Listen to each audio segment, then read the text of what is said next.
안녕하십니까? 이용기 연구위원입니다.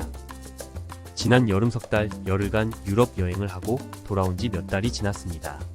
하지만 지금도 가끔 잠자리에서 유럽 꿈을 꾸는 걸 보면 아직도 유럽을 완전히 벗어나지 못한 것 같습니다. 몸과 마음은 본래의 자리로 돌아와 예전의 일상을 회복했지만 꿈마저 데려오지는 못한 것 같습니다. 여행 기간이 길었던 만큼 감동도 강렬했던 탓이 아닌가 싶습니다.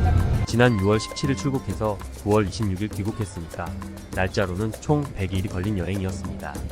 이번 유럽 여행은 저희 부부에게 일생일 때 기념비적인 여행이었습니다.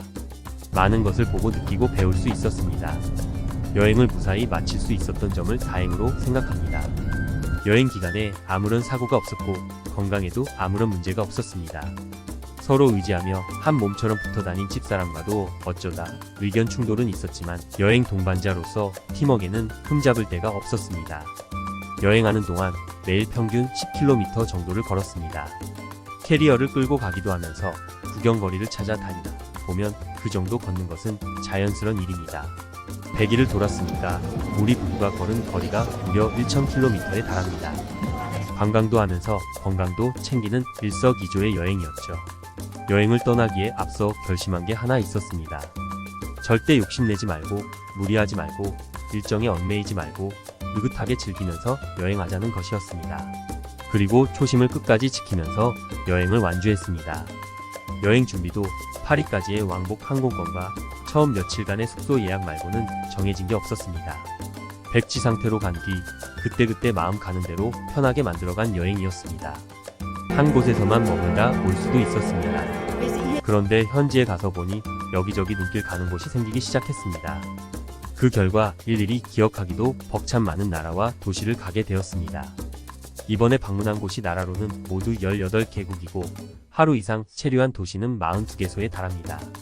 갈 때와 올 때 베이징에서 비행기 환승하느라 하룻밤을 체류한 것까지 포함하면 숫자가 더 늘어나게 됩니다. 여행 과정을 되짚어보면 파리의 샤를드골 공항에 도착하여 8일간 머물면서 파리 시내 주요 랜드마크와 근교의 베르사유 궁전을 돌아봤습니다.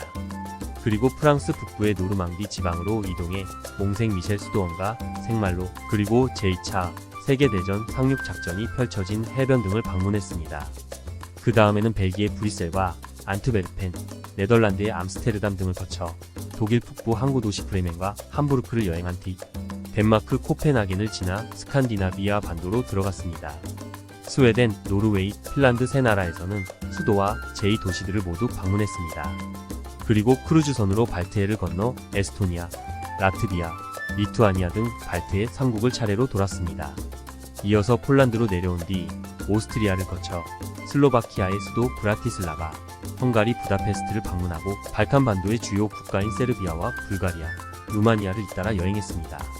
그리고 다시 오스트리아 빈과 독일 미넨, 프랑스의 국경도시 스트라스부르를 지나 파리로 돌아왔으며 거기서 사흘간 머물다가 귀국길에 오른 100일간의 긴긴 여정이었습니다.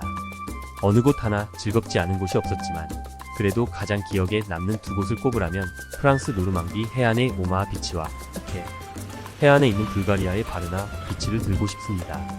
제2차 세계대전의 거대한 흐름을 돌려놓은 상륙작전이 펼쳐진 현장을 그것도 상륙부대가 제일 먼저 해안에 도착했고 가장 많은 사상자를 내 피로 물들었던 해변을 거닐고 싶은 소원을 풀었습니다.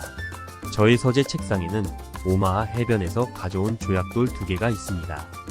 상륙작전에서 연합군 병사들이 독일군 포화에 속절없이 쓰러져간 비극의 현장을 지켜온 보석보다 귀한 돌멩이입니다. 바르나 비치는 흑해에 있는 해변으로 이틀 연속 해수욕을 즐겨 기억이 강하게 남아있습니다.